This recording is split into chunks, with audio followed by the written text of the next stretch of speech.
Comfort never announces itself. It doesn't arrive like a warning. It doesn't knock loudly. It settles in quietly, like a chair you sit on just for a moment. And before you realize it, you've been sitting for years. Comfort makes you an offer, not spoken, not negotiated, a silent agreement. I'll take the pressure away, it says. I'll soften the edges. I'll make life easier to tolerate. And in return, you give up momentum. You don't notice the trade at first because nothing breaks, nothing collapses, nothing explodes. That's the danger. Ambition doesn't die in chaos. It dies in silence. You still function, you still wake up, you still get through the day. But something sharp inside you goes dull. And because there's no immediate pain, you assume nothing is wrong. Maybe this is just maturity. Maybe I've grown past that hunger. Maybe wanting more was childish. Comfort loves those sentences, because the moment you believe them, you stop asking dangerous questions. Relief was supposed to be temporary, a pause, a breath, a recovery. But somewhere along the way, relief became the destination. You stopped asking what you were resting for. Days began to feel softer, safer, less demanding, and ambition started to feel unnecessary. Not wrong, just excessive. You didn't quit the climb, you just stopped ascending. You told yourself you were being realistic now, balanced, grounded. But realism, when stretched too far, becomes surrender. There's a difference between rest and retreat. Rest prepares you to move again. Retreat convinces you movement is optional. And resignation never feels dramatic. It feels reasonable. That's why it's so hard to detect. You're not failing, comfort whispers. You're just done striving. And part of you wants to believe it. Eventually, comfort stops influencing your choices. It starts defining who you think you are. You begin to describe yourself internally as someone who values ease, stability, low friction. Risk feels irresponsible now. Hunger feels immature. Intensity feels unnecessary.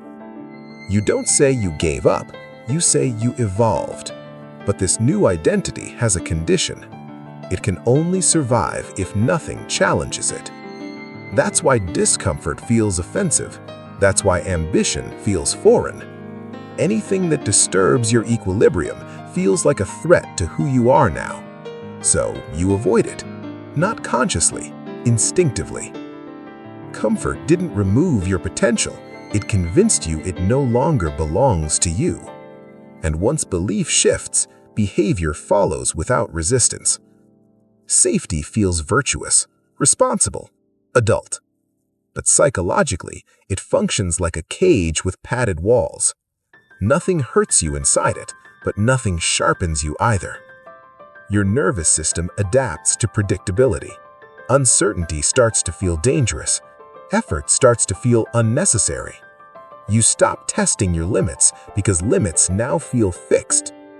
The cage isn't locked, you could leave, but comfort has trained you to defend the walls.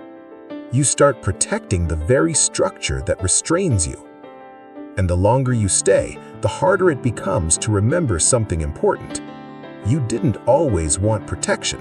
You wanted expansion, pressure, intensity. You wanted to feel alive. Ambition doesn't disappear overnight. It fades politely. One day, you notice there's no urgency anymore. You still have goals, but they don't pull at you. They sit there, optional, replaceable. You tell yourself, the timing isn't right. My energy is low. My priorities changed. All true, and still incomplete. What really happened is simpler. Comfort removed the tension that once demanded movement, and ambition cannot survive without tension. When everything feels tolerable, nothing feels necessary. Ambition without necessity becomes decoration, something you admire in others, something you remember having, but not something that moves you anymore. And that's the first death. Not dramatic, not tragic, just quiet enough to go unnoticed. Your body is not neutral. It learns, it adapts, it remembers. Whatever state you repeat, your nervous system accepts as normal. When pressure disappears, when risk fades, when life becomes predictable, your system recalibrates downward. Alertness softens, urgency dissolves, drive quiets. Not because you're weak, because you're trained. Comfort teaches your body that intensity is unnecessary, that vigilance is wasteful, that expansion is optional. So effort begins to feel heavy before it even starts. Ambition feels exhausting, not because it's hard, but because your system no longer expects it. You're not broken, the body says. You're conserving. And conservation, left unchecked, turns into stagnation. Ease rewards you immediately. No resistance, no friction, no demand. Each time you choose it, your nervous system confirms the decision as correct. That's how addiction forms, not through intensity, but through repetition. Ambition offers delayed reward, uncertainty, effort without guarantees. Comfort offers certainty now, so the brain learns quickly. This feels safer, this feels smarter, this feels better. You don't consciously choose stagnation. You simply repeat what feels easiest, until ease becomes expectation. And once ease is expected, anything else feels wrong. Ambition starts to feel aggressive, unreasonable, almost violent. Not because it is, but because your system has forgotten how to tolerate strain. Comfort doesn't just reduce pain, it reduces range. Highs flatten, lows soften, edges disappear. Life becomes manageable, but muted. Ambition needs contrast, dissatisfaction, desire sharp enough to disturb sleep.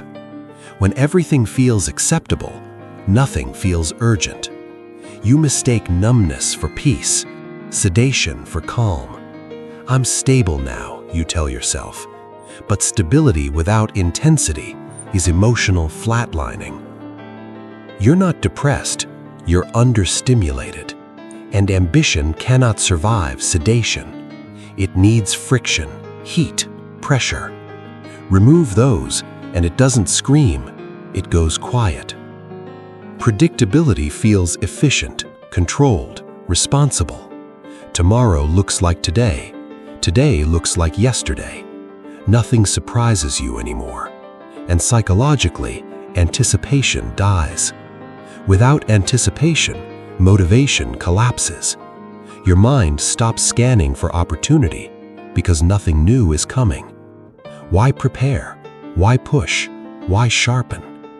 Comfort reframes consistency as success, but consistency without escalation is decay. You begin optimizing for smoothness instead of progress, and slowly you forget how to imagine yourself as someone who disrupts. Not because you can't, but because predictability trained you not to try. You don't lose energy from effort, you lose it from suppression. Every time ambition rises and you dismiss it for comfort, something leaks. Not enough to notice, just enough to accumulate. You feel tired without reason, drained without struggle, exhausted without effort. This confuses you. Rest doesn't fix it. Relaxation doesn't touch it, because the fatigue isn't physical, it's internal conflict. Suppressed desire consumes energy.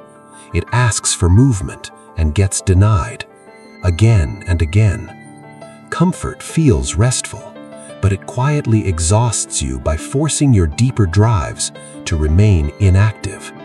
You're not tired from doing too much, you're tired from becoming less. The world does not respond to intention. It responds to energy. When a man becomes comfortable, his energy becomes smooth. No sharp edges, no pressure, no unpredictability. And smooth things are easy to ignore.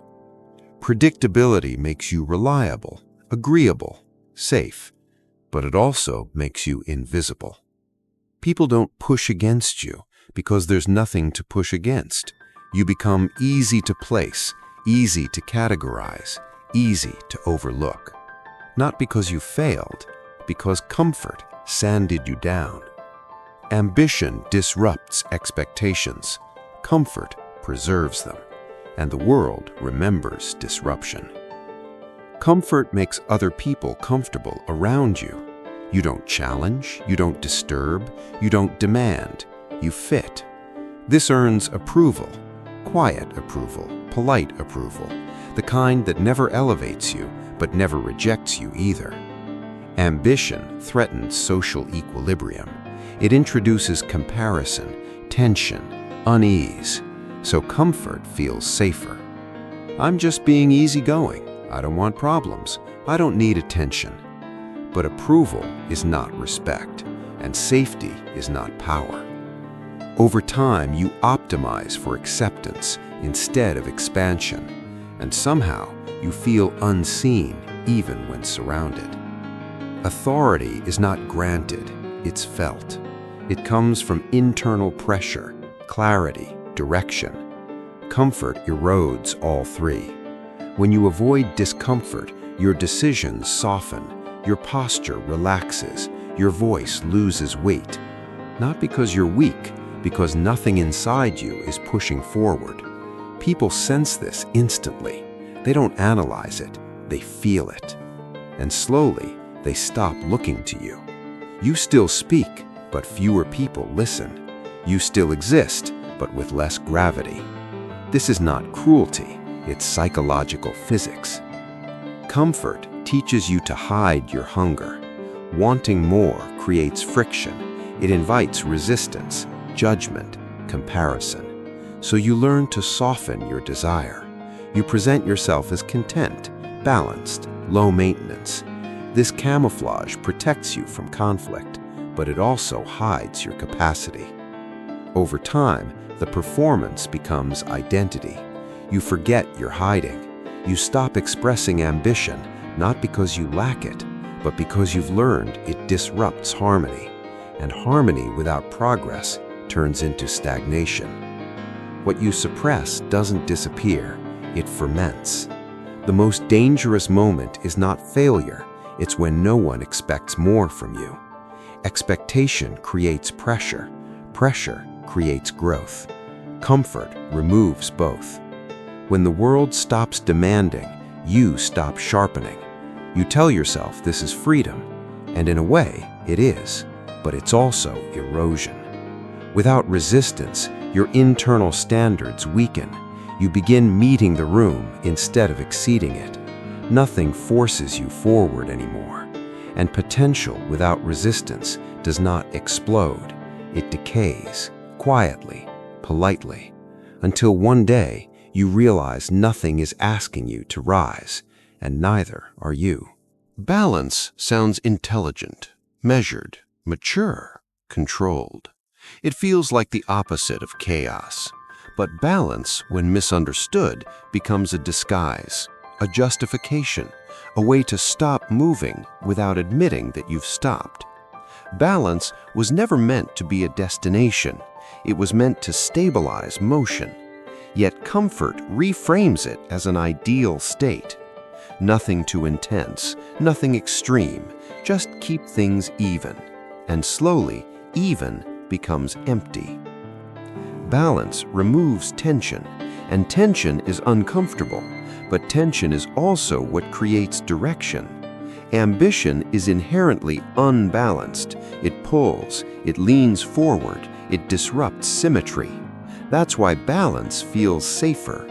You don't have to want too much. You don't have to risk instability. You don't have to explain your hunger. You can call it wisdom. I'm just protecting my peace. I don't need to prove anything. I've found my equilibrium. But Equilibrium without expansion is maintenance, not growth. Peace without purpose decays into quiet emptiness.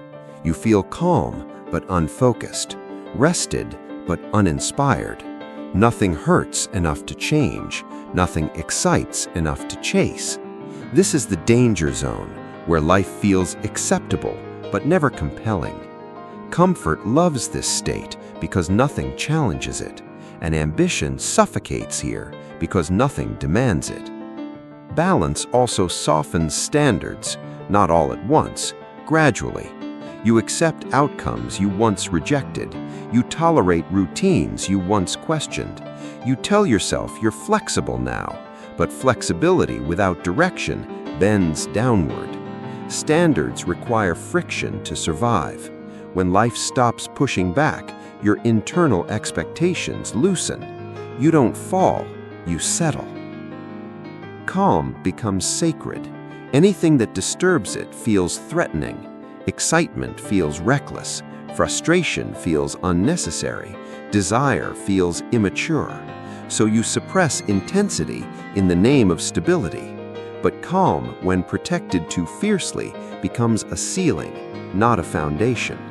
You're calm because nothing is demanded of you, not because you can handle demand. That's not mastery, that's containment. Real balance isn't the absence of strain, it's the ability to carry strain without breaking. Comfort confuses the two. It sells you silence instead of strength. Ambition doesn't destroy balance, it reveals whether balance was real or just avoidance with good posture. When balance becomes the goal, momentum dies. You preserve instead of pursue, maintain instead of build. Life becomes about keeping things intact instead of pushing boundaries. Nothing collapses, nothing grows. And that's the illusion. Balance feels responsible, but responsibility without ambition is slow erosion. Comfort didn't bring you balance, it replaced motion with stillness and called it wisdom. There's a tension you've learned to ignore. It appears when the noise fades, when the day slows down, when you're alone long enough to hear yourself think. A quiet pressure, not loud enough to panic you, not sharp enough to force action, just persistent. That pressure is not anxiety, it's not dissatisfaction, it's ambition that hasn't been allowed to move. There's a voice you've been muting, not aggressively, carefully. You drown it in routine, in distraction, in comfort. It asks questions you don't want to answer. Is this really it? Is this the limit? Is this all you're going to allow yourself to be? Comfort gives you a convenient response. Not now. Later. It's not necessary. And the voice retreats, not defeated, waiting. Avoidance feels like control.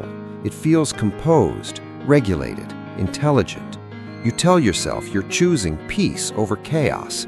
But real control isn't the absence of discomfort. It's the capacity to withstand it. Anything you must avoid has power over you. Comfort shrinks your tolerance window. What once felt manageable now feels overwhelming, not because life got harder, but because you trained yourself to need less resistance. This isn't mastery, it's fragility disguised as calm. There is a cost to internal peace, and it's rarely discussed. What did you give up to maintain it? What desires were labeled unnecessary? What instincts were called immature? What ambitions were postponed indefinitely? Peace achieved through avoidance is not peace, it's anesthesia. It numbs conflict instead of resolving it, and numbing always requires sacrifice, not of pain, but of potential. Self-respect erodes quietly, not in public moments, in private ones, in how you speak to yourself, in what you tolerate, in what you no longer expect. Comfort protects your mood but weakens your identity. Each time you choose ease over challenge, you send yourself a message. Relief matters more than growth. Over time, self-trust decays. You don't feel proud, You feel maintained, and maintenance never creates authority, it only preserves existence. Suppressed ambition doesn't disappear, it turns sideways into irritation, into cynicism, into quiet resentment. You notice it when other men pursue more and something tightens inside you. Not envy, recognition, a reminder of what you've been postponing. Comfort doesn't cause this resentment, it prevents its release. Energy meant for expansion has nowhere to go, so it corrodes, silently. This is the conflict you avoid, not because you're incapable, but because facing it would require admitting something uncomfortable. You weren't tired of ambition, you were tired of the tension it demanded. And avoiding that tension didn't remove the conflict, it buried it. And buried things don't stay quiet forever. They wait. Ambition does not return as motivation. It returns as tension, as restlessness you can't explain, as discomfort that no longer dissolves with comfort. Something inside you stops cooperating with the life you've been maintaining. Boredom becomes unbearable. Ease starts to irritate instead of soothe. This is not dissatisfaction. This is activation. Comfort taught you to treat discomfort as danger, a signal to retreat, to numb, to distract. But discomfort was never the enemy. It was orientation. It points to the edge of your current identity, where growth waits, where expansion demands entry. When you numb discomfort, you lose direction. Everything feels equally tolerable and equally empty.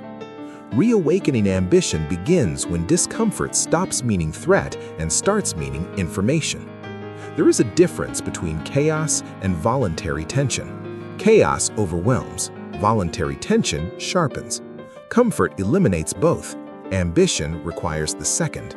Voluntary tension is pressure you choose, difficulty you step into deliberately, not because you enjoy suffering, but because you refuse sedation.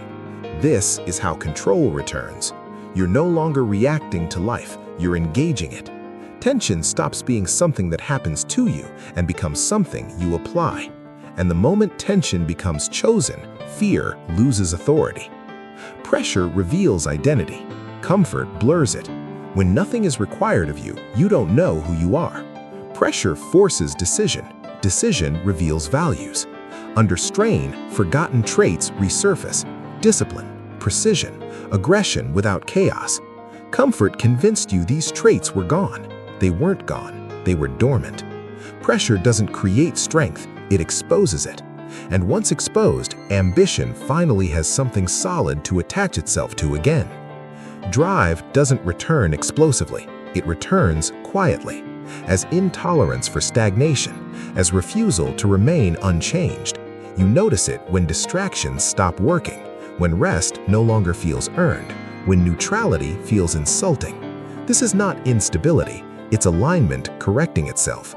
Ambition doesn't need encouragement, it needs space. Space to disturb, space to demand, space to pull you forward again. And once comfort loosens its grip, that space reappears naturally. This is where many men hesitate, because reawakening tension means surrendering a lie. The lie that calm came from mastery. In truth, calm came from avoidance. Real calm feels different. It has weight, presence, stillness with force behind it. Not silence, but readiness. When ambition returns, calm doesn't disappear, it sharpens. You're no longer calm because nothing challenges you. You're calm because you can handle challenge. That is the difference between sedation and power. Reawakening tension is not becoming extreme, it's becoming a weight. Comfort had its place, but it is no longer allowed to decide who you are. Ambition was never gone. It was waiting for you to tolerate the pressure required to carry it. And now, the pressure no longer scares you. Comfort was never the enemy. It was the teacher. It showed you what ease feels like, what relief feels like, what stability feels like. But it was never meant to rule you. Comfort is useful until it starts deciding who you are allowed to become. The moment comfort becomes a lifestyle instead of a tool, ambition begins to suffocate, quietly, politely, without resistance. And now you see it. Living beyond comfort does not mean chaos, it means command. You don't reject ease, you regulate it. You choose when to rest instead of resting by default. Comfort becomes something you use, not something you live inside. That single shift changes everything, because what you control can no longer control you. Most men believe ambition requires intensity. It doesn't. It requires tolerance. Tolerance for pressure, for uncertainty, for internal friction. Comfort trained you to dissolve friction. Living beyond comfort trains you to carry it. That's where strength comes from, not from suffering, from capacity. This is where self-respect returns first, not success, not recognition. Self-respect. You feel it in your posture, in your decisions, in the way excuses stop sounding convincing. You no longer negotiate with your avoidance. You don't need motivation. You have standards. And standards don't ask how you feel, they decide how you move. Calm changes here. It stops being fragile. It stops depending on silence. This calm has weight, presence, readiness. You are calm not because nothing challenges you, but because you can handle challenge without losing yourself. That is calm with teeth. Other people feel this shift before they understand it. Your words carry more gravity. Your boundaries become clearer. Your presence stops seeking permission, not because you're aggressive, because you're aligned. Alignment is intimidating to a world built on avoidance. Living beyond comfort is not heroic, it's precise. You stop asking, "Is this easy?" and start asking, "Is this sharpening me?" Ease becomes irrelevant, growth becomes normal, and ambition no longer feels like something you chase, it feels like something you carry. This is the final truth. Ambition was never destroyed, it was delayed by comfort that stayed too long. Now it returns, not as restlessness, but as authority. Not loud, not frantic, stable, controlled, dangerously awake. You don't need to become more. You need to stop sedating what's already there. And once you do, comfort loses its power, and you regain yours.